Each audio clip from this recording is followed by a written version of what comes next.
least half, probably more, of the husbands in our culture married their wife solely for the image. It's not that they married a yo-yo. In the majority of the cases, they've got a very good woman for a wife.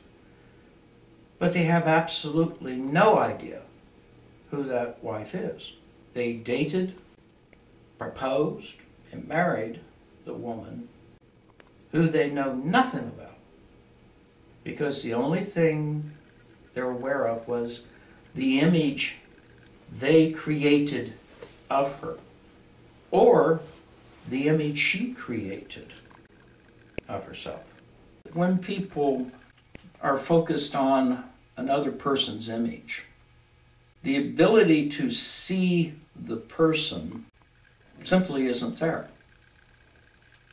And if you want physical proof of that, look through a camera lens that's got an adjustable focus and have two objects, one 10 feet away, one 5 feet away, and focus on the 5 foot. Can you see the 10 foot? Not very well. Or if you focus on the 10 foot, you can't see that 5 foot very well.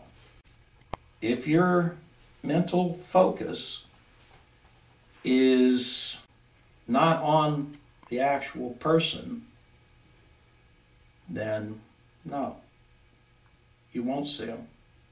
You will not know what's good about them. You won't know what's bad about them.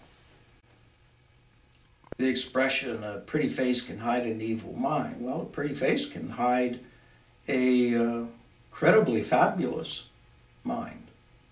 I've met a number of women. They were wonderful people, wonderful. But because they were also very, very pretty, their boyfriend or husband had no clue as to what they actually had to offer. In the 30s, if something broke, you could fix it for less money than buying a new one. Now, it costs less to buy a new one than it does to fix it.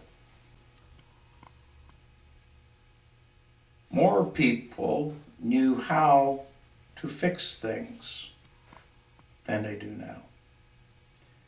More people knew how to grow things than they know now. More seeds back then were non-hybrid. Almost all seeds are hybrid now, which means, yes, you plant a hybrid seed, you get a veggie or whatever. But if you take the seed from that and plant it, you will not get that product. It either won't grow at all, or you'll find something that you're not sure you want to even look at, because it will be a mutant variation at that point. Your non-hybrid seeds all keep producing the same thing over and over.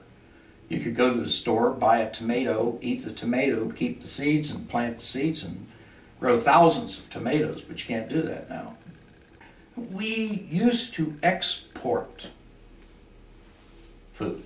We were a food exporter. Now we import quite a bit of our food.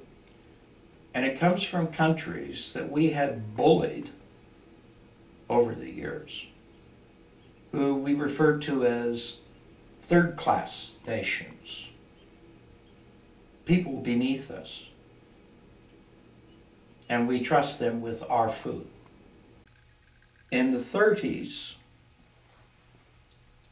all industry in this country was owned by Americans. We have almost no industry in this country anymore that is owned by Americans.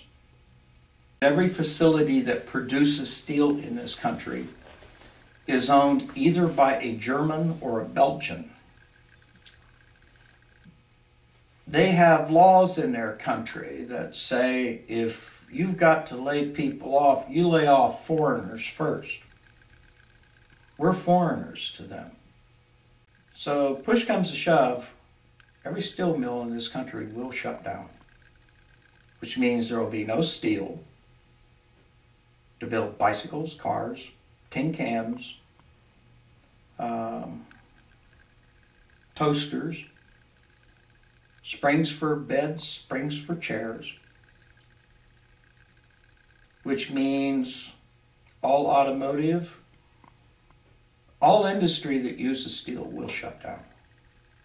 Germany tried to do, when the Depression hit them, they tried to do the same thing that Obama is trying to do, which is try to keep raising minimum wage and other wages up to keep pace.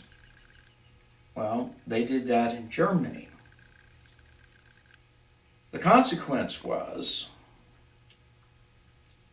they got hit with inflation, which, by the way, we already have inflation. If anybody actually sits and thinks about it, yes, we are in a state of inflation, and we're in a verge of rampant inflation.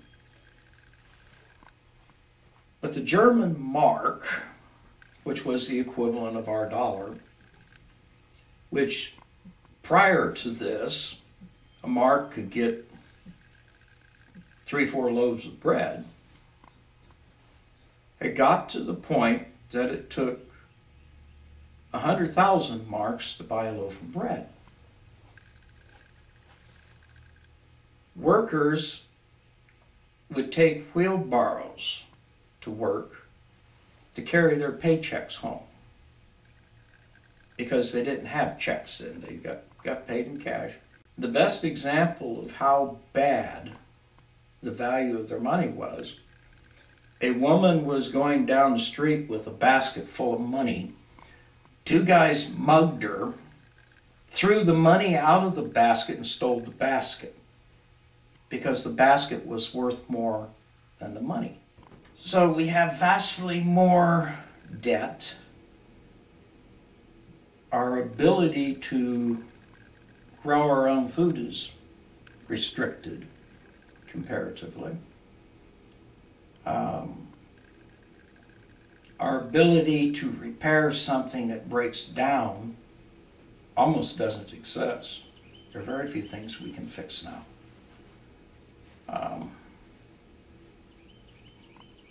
And most of our industry and business is actually owned by foreign companies. The solution is simple, but it's not easy. People resist change. We've worried far too much about what's in it for me as opposed to what's in it for the good of the community. There's everybody for themselves. And that automatically puts everyone in a state of vulnerability. In unity, there is strength. Now, I'll say there's strength in numbers. That's really not true. There's only strength when there's unity. How happy is anybody who has to use 3 deadbolts on their door when they go to bed at night? How happy is the person who feels they have to have a gun on their person to make it home? You're not happy under that circumstance. Happiness is knowing you can walk in your home and people will be happy that you're there.